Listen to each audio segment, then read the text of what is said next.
Pledge of Allegiance. Yes, sir. Do we have anybody? We do not today. I will do it. Yeah. Please stand. I pledge allegiance to the flag of the United States of America and to the republic for which it stands, one nation, under God, indivisible, with liberty and justice for all.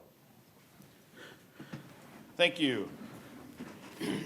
First order of business is the adoption of the agenda. Do I have a motion?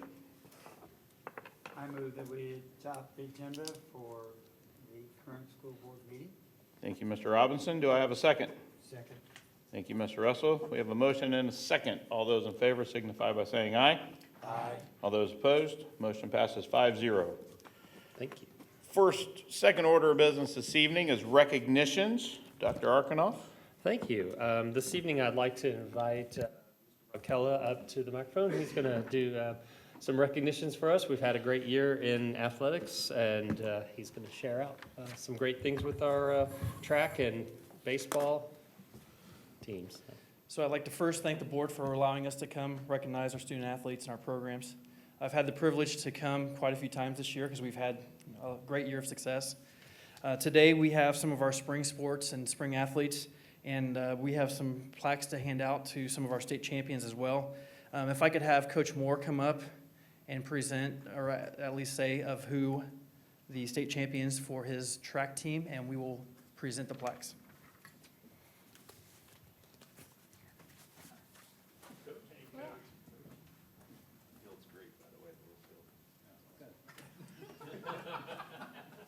We got to break it in this week. So it's awesome. Yeah, it's there.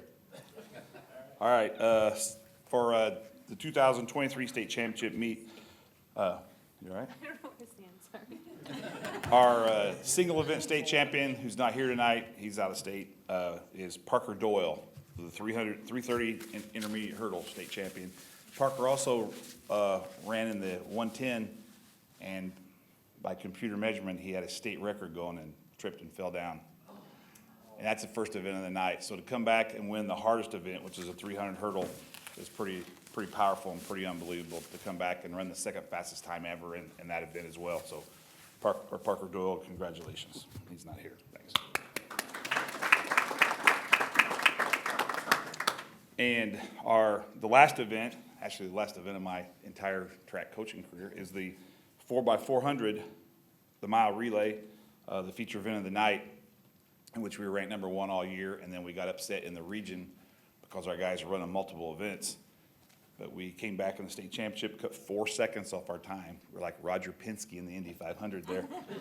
All the boys cut almost a second off their time, and we ran a 3:16 and won the state championship. Our anchor is here tonight, Zach Greller, and our leadoff guy is here tonight, or our number 2 guy is here tonight, Brevin Hulabar. So they come up, they were state champions in the 4x400.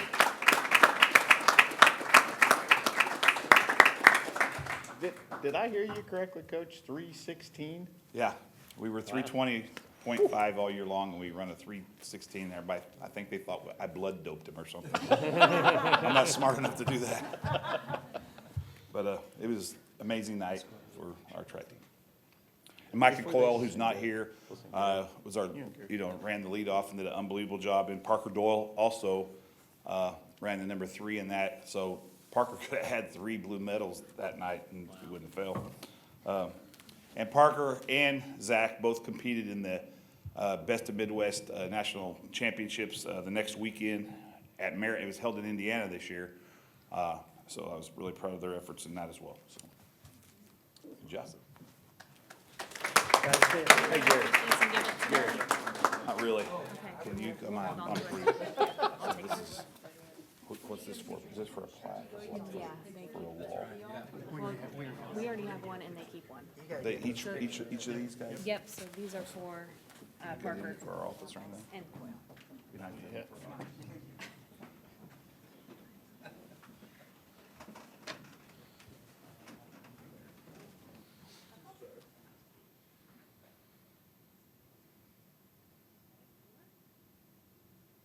You guys can come up and take Yeah. a picture. You don't have to, wait a minute, you can come up if you want to take a picture. Yeah, that's what.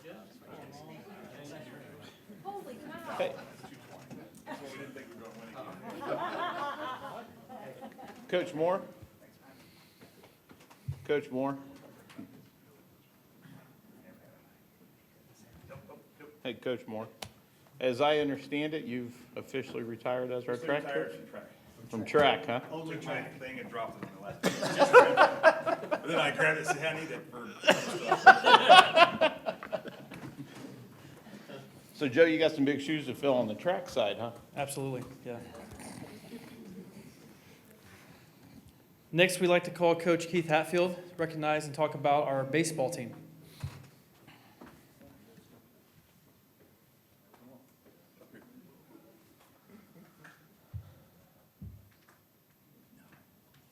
"2023 was a special year for us. We don't have a lot of our guys here. A lot of them are out of the state playing, or they're up on the north side of Grand Park. But with us, we have our 2023 Johnny Bench Award winner, Grant Sawa, Cal Shimbra, Caden Cornett, Ben Murphy, Christian Brown, Bradley Gilliam, Garrison Burrell. It was one of the more resilient groups I've had this year. A lot of seniors, a lot of big shoes to fill. But it was a fun group to be around. Probably the highlight of the tournament was being down in the semi-state, coming back, winning that. Fell one game short, but doesn't take away how much these guys mean to me and how much I'm going to miss the seniors and how much I look forward to what this is going to build on in the future. So happy for all of them. Can't wait to see how the seniors do in college. A lot of them going on to play, most of them, I think. And appreciate everybody here having us, recognizing us. And hopefully next year we're back here again.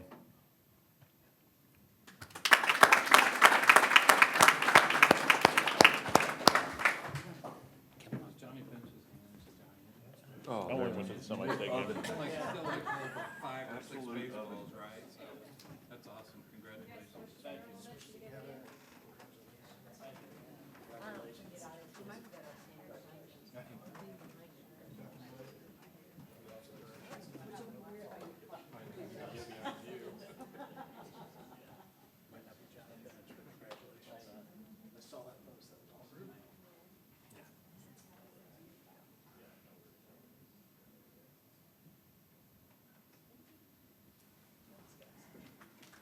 Great job, Keith. Great season, Coach.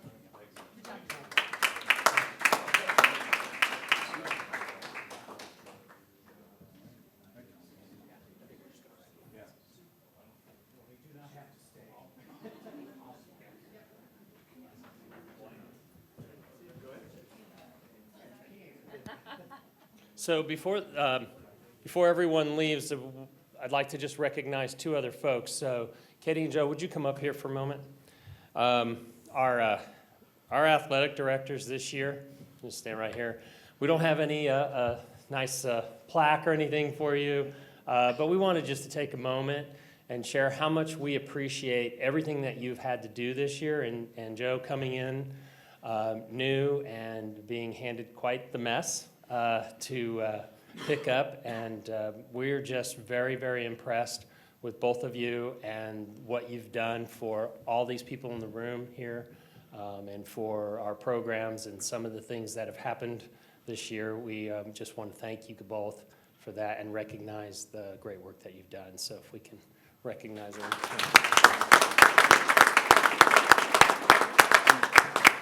I know when I came in your office and said, "How are you doing?" had all those things going, you go, I live for this. I love this stuff. So Joe and bless you. Katie, That's I understand we have a full football schedule? Yes. Nice work. Yes. Great job. Nice work. Sure. Yeah. When's the last time that happened, Coach?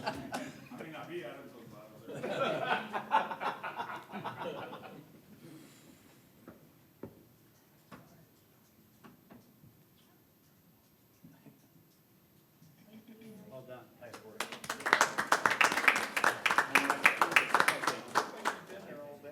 Thank you, folks. When I saw you, when I saw you out in the field. Yes. It was hot.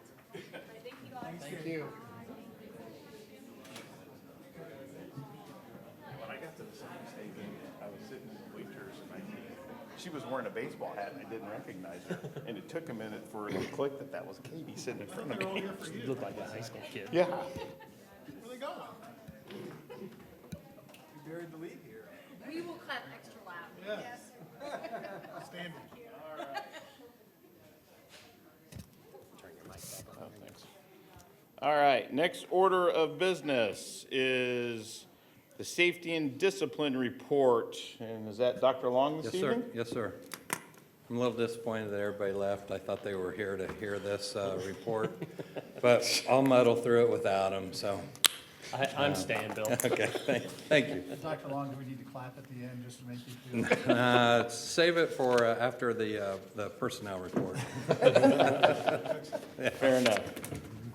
So we're here tonight, I am here tonight to review our police and discipline report that we do on an annual basis.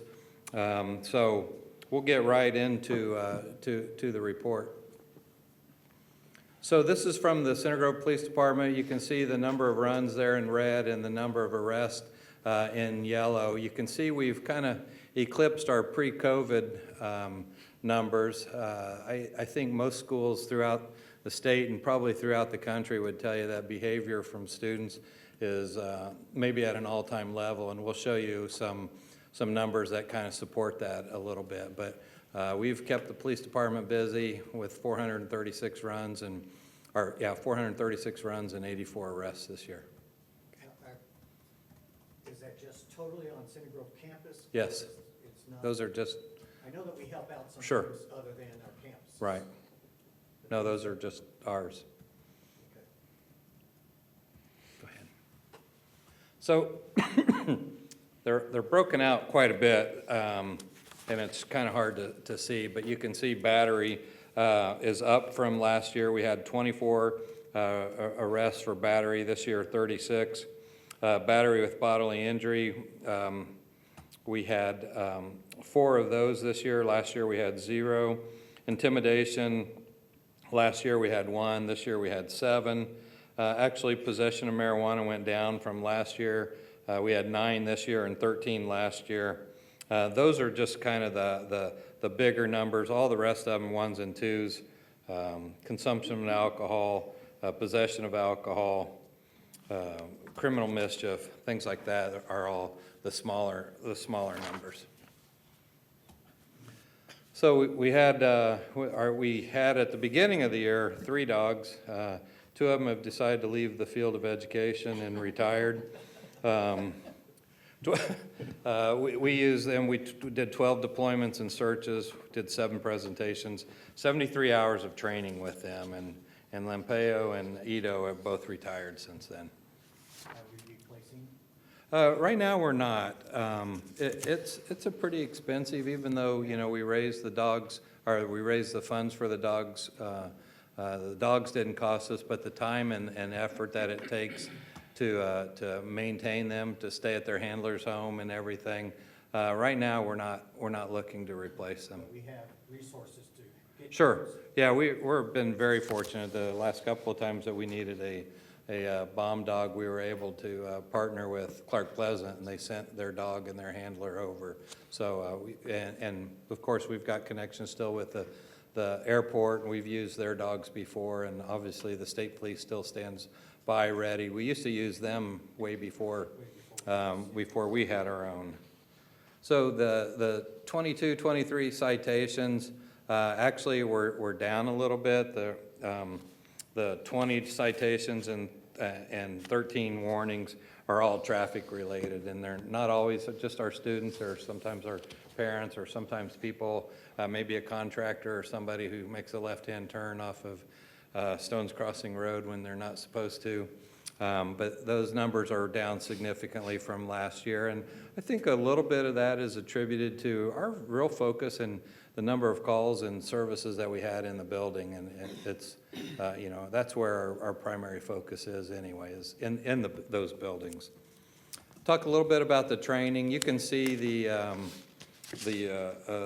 types of training that our police officers do. One of the things that I challenged Chief Jackson with is to make sure that we have one of the best trained police departments in Indiana, not just the best trained school police department. So we're fortunate enough to partner with, like I said earlier, the Airport Authority, Greenwood, Johnson County Sheriff's Department, anybody that has some training around. They've been real welcoming and letting us participate. You can see here that we had almost 300 hours of training by our police officers this past year. So one of our new SROs had 617 hours from IELA that weren't included in that other training that we talked about. All the officers received these trainings in active shooter, 200 hours of that. Additional firearms training, 14 hours, and school safety specialist training, 80 hours, and the EVOC training, 56 hours, for a total of about 912.5 hours.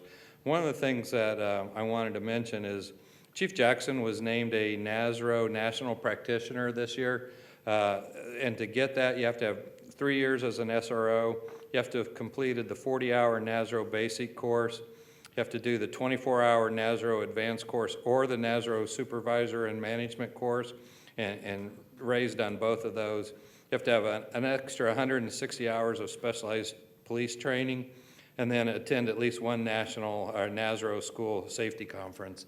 So Chief Jackson recently had that, and I know we have 2 other of our SROs that are real close to receiving that. I'm really proud of that. I think that shows their dedication to being a school safety police officer. So we started last year tracking the contact hours that our SROs maintain, whether it's out in public, doing traffic, doing guest speaking engagements, or just student mentoring.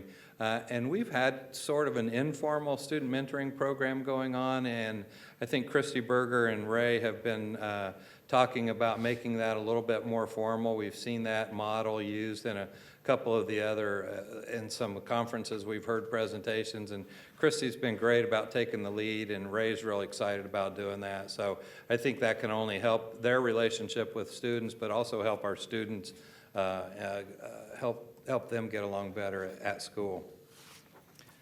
So to break that down, they spend about 54% of their time in traffic control, 40% of it in student mentoring, and then about 5% of that is doing guest speaking. So on to the student discipline report. This year, we took out the other category, Mr. Daniels, Mr. Alexander, but I do want to reemphasize that everything from bullying down is not reported as a category to the IDOE. Everything above bullying and above are only the categories that we report to the DOE. So my assistant Lynn did a great job working with the buildings to break down those other categories so we could have a better, just a better understanding of what's going on in the buildings. And you can see, 1,300 was a lot from the high school. The middle school is 962, and honestly, our elementary ones are the ones that are kind of creeping up a little bit on us, the behavior in the elementaries. I do thank you for doing that. I know in the past, we've seen another category, and we made a comment last year, so I thank you and your staff for putting that extra effort in, because it gives us a better picture. So thank you, Dr. Walden. Sure, yeah, Lynn, like I said, Lynn did a great job of working on that. I was trying to look from the numbers last year. Last year at the high school, we had 873. This year, 1,309. Middle schools, we had 962. Last year, 733. And at the elementary schools, 422, and we had 494 this year. So the behaviors the incidences are increasing, and that's kind of too bad. It makes it tough for our teachers, makes it tough for our administrators, and tough for our school police officers too. Any thought on the high school with 1,309 of them and 410 being attendance? I mean, is that something Yeah, that's happened in the past? I think one of the things that I would tell you is that Krista Nelson is working really hard with the Johnson County people to help us figure that out and to get better at that. And I don't know, is she here today?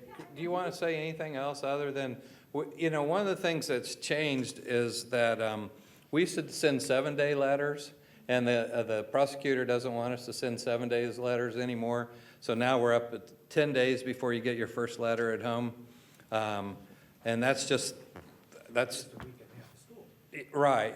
But we've had some kids that miss quite a bit. And I think our partnership with the Family Resource Program that we've had for probably 7, 8, 9, 10 years has really paid off. They're great to work with. They help review our attendance policies, and they're fighting with us too, as well as to try how to address our attendance issues. So when I see attendance, then it's the letter that goes out because they've missed too many days, not somebody walking out the door in the first. Right. When they get a 10-day letter or a 7-day letter last year, that's one incident. Okay. But yeah, those numbers are high, and honestly, we've struggled since we've come back from COVID. Does that seem, how many students do we have in our high school right now? 2,500, and 400 of them are getting letters? About 28, almost 29, yeah, 400 but, are getting letters? right.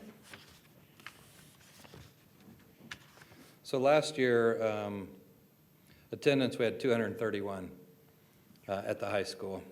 We had one at the middle school and none at the elementary school. So you can see where attendance has become a bigger issue, and Chrissy's working with the deans and the APs in Johnson County. We'll see if we can improve on that a little bit for next year. Great, thanks for the report of this. Thanks. Sure. Just a little bit of breakdown, in-school and out-of-school suspensions, and that's not the right chart, sorry. If you'll notice, the numbers were exactly the same. It should show the in-school suspension number, the 227, 667, and 1097 are correct. The out-of-schools, it's been 212 for the high school, 267 for the elementary school, and 295 for the middle school. Those numbers have increased as much too. But our schools do a really good job of keeping kids in the school. I think that's why our in-school numbers are up a little bit than what they've been in the past, because we know sending a kid home's not really in their best interest. So we try really hard, and you'll see when you look at the expulsions too, that we've tried really hard to find an alternative to keep our students in school. It's not good. Sometimes we just can't help it, and we just really need to, but most of the time, they're really good to work with us on trying to find an alternative to sending a student home. So you can go next. So just a little bit of a breakdown on these are all the in-school and out-of-school suspensions combined. So I was wrong, Mr. Daniels, when I told you 410 letters. There's probably more letters, since 410 is the number of suspensions that we had. Yeah, and we do talk about that all the time, that suspending a kid that's not coming to school seems counterproductive. But there are times where, especially at the high school, they may end up being, at 40 or 50 days and not coming to school. So they have to work with them and their parents on that. May I ask a question? Sure. I've had parents that sometimes, just over the years, that the attendance policy, they think it's hard to understand, or, how to go about it and all that. I mean, have we cleared that up from year to year? I think I it's know it's a very common simple, complaint. and I think it's very simple, and honestly, it's uniform really from elementary all the way to high school. Really, all parents need to know is I should call in when my kids are sick or they're not coming to school for whatever reason. The way we categorize it is how we report it to the DOE, so it's, but it's not confusing when you're missing 50-some days. That's not a confusion. Yeah, that's and we've had some students miss over 90 days, almost 100 days of school.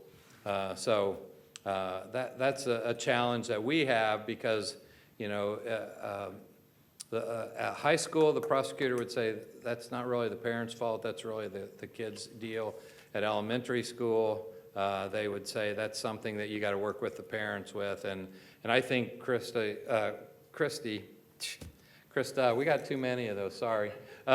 She's done a really nice job of simplifying and making it streamlined, Jack, that it matches, honestly, K-12 for us. And it's one that the Family Resource Office and with the prosecutor and the probation have really endorsed, and honestly using what she came up with as a model for the other county schools. So I think it's simple. Call in if your kid's not coming to school. You know, we'll sort out the rest of it. But There's just some. sure, They don't get an answer that first time, then they don't try again. absolutely. That's The their ones who- responsibility. The ones who find it confusing are the ones who break the rules around vacations, and their kids are They sick, leave and 2 then, days. Right, Yeah. right. and then they hit the 10th day because they left a day or two early for spring break, and then they're shocked they got the letter. Surprise. Yeah, those are good examples, Mr. Alexander. The next one just shows the middle schools, how they're broken down, and then the next one, elementary schools. And it's a little, our slices of pie are a little bit bigger there. They don't have the umpteen rules or reasons why they get suspended. But, you know, I would tell you, a few years ago, tobacco suspensions in the elementary school just didn't happen.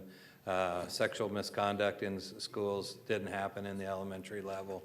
And the amount of disruptive behavior, if you see that at 78, that's a pretty good, big size number that our teachers, and honestly, and it's not just one student. When a student's disruptive in class, it's the other 25, 26 kids in class that it disrupts, and the staff and the administrators that have to deal with that. So we're going to be working with the deans and the APs this year on dealing with that kind of behavior and see if we can come up with some ways to help with that. Expulsions, you can see last year compared to this year, our expulsions were high, but our alternatives to expulsions were also a little bit higher. And I applaud the deans and APs and principals for looking at ways to keep kids in school. And, you know, it's a lot of times, you know, we'll look at an opportunity to give a kid a chance, but put the burden on them to sign a contract and to agree to certain behavior. So they, so that we give them the opportunity, and if they choose not to follow through with that, then at least we know we've given the opportunity.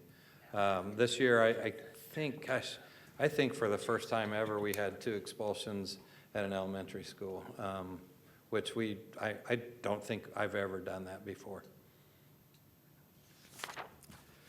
Then the anonymous reports, just to bring that up again, we've had an anonymous reporting system for, you know, probably 5 or 6 years. We still hear, I didn't even know you had it. We've put it in the handbooks. We've put it in on the website. Stacy and Sam are going to make new posters for our schools to get it out there. But our numbers are probably still not too bad, probably in line with what we would expect. I don't know that more publicity will get more reports, but, you know, some of those, you know, some of the general tips, they're like, hey, is anybody really watching this? You know, and so they're not really necessarily a safety issue, but sometimes I think people just want to know if we're really monitoring them and check and spot check us. So that's the last slide that I have. We're going to do a better job, or we're going to work harder at getting the word out that we have this anonymous reporting system, and we'll see if those numbers change next year as well. Thank you, Dr. Long. Any other questions for Dr. Long? Thanks. Good job. Thanks. All right, there are no public comments this evening. Next up is the consent agenda. Do I have a motion? Mr. President, I move that we approve the consent agenda as presented. Thank you, Mr. Daniels. Do I have a second? Thank you, Mrs. Counts. We have a motion and a second. All those in favor signify by saying aye. Aye. All those opposed? Motion passes 5-0. And I'm going to turn this over to Dr. Taylor. Yeah, thank you, Mr. Alexander. Oh, that mic's working. I'll just talk really loud. Pleased to be joined tonight by our new assistant principal, who you just approved from Middle School Central. Audrey Jackson has joined us. Welcome, Audrey. And your husband's name? I know I made a mistake. and Kevin joined. I met Kevin last night, but I'd forgotten. I apologize. Audrey comes to us from Martinsville Schools, where she was a high school assistant principal most recently. So, anything else to add? Family, anything you want us to know about? I'm excited to be here. All did agree we'd clap for you really hard. That's right, yeah, there we go. Should have approved her before the discipline report. You know, she didn't get up and. I know, it's like, hurry up, let's get to the next one. She's been around the block at Martinsville, and now she's here. She put a job security there. Yeah, We actually did a trade. Julie Lawson went down there and Audrey came up here. So, yeah. Awesome. Welcome. Well, welcome. Anything else, Dr. No, Taylor? thank you very much. Okay. Next up is action items, 8.1, accept bid for sale of Apple equipment. Might turn that over to Dr. Yeah, Taylor. I'll make the recommendation that the board approve and accept the bid for sale of Apple equipment, and Dr. Taylor will provide you with some additional information. Thank you. On July 13th, 2023, we opened 12 bids for the purchase of surplus Apple equipment. After a thorough analysis of bids and reaching out to neighboring schools, actually, we received great recommendations, and I'd like to recommend accepting the bid from Limitless USA. They provided the best and highest bid to purchase the equipment. We have about 1,910 iPads, 239 units of other Apple equipment, various laptops and cell phones. The total amount anticipated from this sale will result in $190,000, $190,000 and $9,000, sorry, or $9,000. The proceeds from this sale will be used for future technology purchases. We'll turn around and buy more iPads with them. As the board knows, we've done this frequently throughout the years where instead of keeping a device for a fourth year, we will sell it, and we can keep our kids in devices a little bit newer that way, but still fit this into our budget. That's all. Thank you. So, any questions you may have? I've got a question, Yes. Dr. Taylor. First, I applaud the effort. 190,000 coming in is good to see, stream of revenue from things that we want to move from. But I did notice that a couple of the items to be successful bidder is bidding on are down for $1, whereas there are others that bid as much as $200 for those. Yeah, so those are really old iMacs, and if you, the iMac is an all-in-one unit. Right. And so they're gonna not be able to use it, but also have to pay to get rid of the LCD screen. But So I guess we that's not my included it. question. My question is, Yeah. when I looked down at Vantage Point, they were gonna give us $200 a piece. Yeah, for we those. sold this in a lot. We sell it all as one large pickup at one given time. And that's kind of the trade-off, is we know we're gonna lose some money on some items, but really gain on others. Have we thought about maybe breaking it up, or? We have, unfortunately, we've got some restrictions from the State Board of Accounts and how we declare surplus and how we get rid of it. And so, to do it individually would require us to do an individual action item for each one of those, an individual RFP, and advertise it that way. So we can't so- do it, we can't accept it in all or part, or Exactly. can we talk to We the state could, about but we- changing that rule? We have, and they would allow some eBay selling, and we have considered to look at that. But that comes with its own risk. Because if I see somebody bidding $1 on something, they probably don't want it. No, And they're if just they gonna would- take it to get everything else. Yeah. Yeah. It just seems like a shame that we don't maximize. I mean, if the understand. rules are the rules, I understand, but at the same time, Yep. $1 where somebody's, and I don't even know if there's one of them or if there's 100 of them. So- The numbers are at the top, so those Oh, have okay. like 1 units. Oh, well. Yeah, it's very small. Then I'm wasting too much airtime. No, that's okay. No, it's good questions. And I wish we did I live in wasn't a gonna world say that was that easy. You know, I wish we lived in a world where we could offer these to our students, but that is also not an option, so. I'll try to Wasting stand for you airtime. as much as I can. Can I move to approve it since I asked one question? We'll let you have this one. Do I have a second? Second, or, give it Dave. Mrs. Counts made the second. All those in favor of accepting the bid signify by saying aye. Aye. All those opposed? Motion passes 5-0. Thank you. All right. Next up is announcements. July 22nd, Saturday, is Fast Track at Center Grove Middle School North. Is 9 to 11, right? Dana's volunteering until noon. Yeah, it's only. I think the volunteers have some extra cleanup. Oh, okay. Yeah. So 9 to 11? And it's drive-through this year because of the construction. Correct. We have an executive session August 24th. That executive session is going to begin at 4 p.m. The regular board meeting is scheduled for 7 p.m. And due to multiple scheduling conflicts and the ISBA State School Board Conference, we're changing the September board meeting from September the 28th to September the 21st. Times are still 6 p.m. for the executive session and 7 p.m. for the regular meeting. And we will do a Good to the Grove that evening as well, following the board meeting. I thought we were moving the exec up to 5, In September? I thought. Okay. Yeah, I think, yeah, that's Sorry. correct. Yeah. That changes the exec sessions at 5 in September. You're right. Thank you. Thank you, Rob. Yeah, I had to redeem myself. All right. Mr. Russell, any board member reports this evening? Just alumni and friends have started filling in. We've been getting more donations, and we have started filling in the display cases that Dr. Long gave us in the, what I call my lobby, but it's the lobby by the West Gym. And it's really gonna look good. One thing was a cheer outfit from 1955.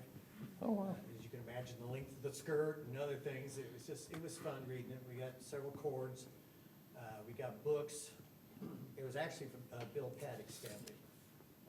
So those cool. are trickling in, and the unique things we'll be putting in those cases. Very cool. Mrs. Counts? Mr. Robinson? Thank you. I know we already recognized Joe and Katie, but I just want to say publicly, we're very blessed to have both of them as athletic directors, and if you count them out, the time of hours that employees put in, they're up there at the very top, and we did have a great year. And then the other thing I wanted to recognize, Ms. Jackson there, very excited you're there. Heard a lot of good things about you, and it's a great building, but I only worked there 37 years, so that's it. But I'm thrilled to have you.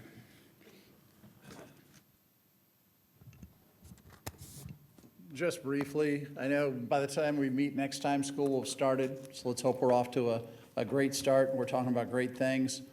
Got wonderful administrators in this group. We've got wonderful teachers here, staff, all across the board. We need to do everything we can to work together this year, and I think we will. So with all that being said, let's get off to a good start and have a wonderful school year. Thank you, Mr. Daniels. Things are continuing to progress with the Johnson County Redevelopment Commission. Projects are continually to be pitched to the Redevelopment Commission. I think we'll begin to see some get underway along the, I now have to correct myself and say the I-69 corridor. And as the infrastructure is built and road improvements are done, I think more and more projects will be coming south and coming this direction. So commissioners are doing a great job trying to attract some different types of projects down here that aren't all residential or those types of things or apartments. So not necessarily warehouses and logistical types of things either. So I'm excited for some of the conversations we've been having. Can't share too many details yet because some of them are still in the infancy stage. Dr. Arkanoff. Just looking forward to starting the school year. We're getting really close now, and just excited for that. Welcome, Audrey. We're excited to have you, and it was a great night to celebrate, again, the successes of so many students and staff. So just looking forward to that, and with that, I'll turn it over to you. School starts August 4th? Third. Third. Sorry. Leave that to us. August 3rd. August 3rd. Sorry, that's not a date I track very closely anymore. August 3rd. I got 3 nieces and nephews, so. All right, we're adjourned.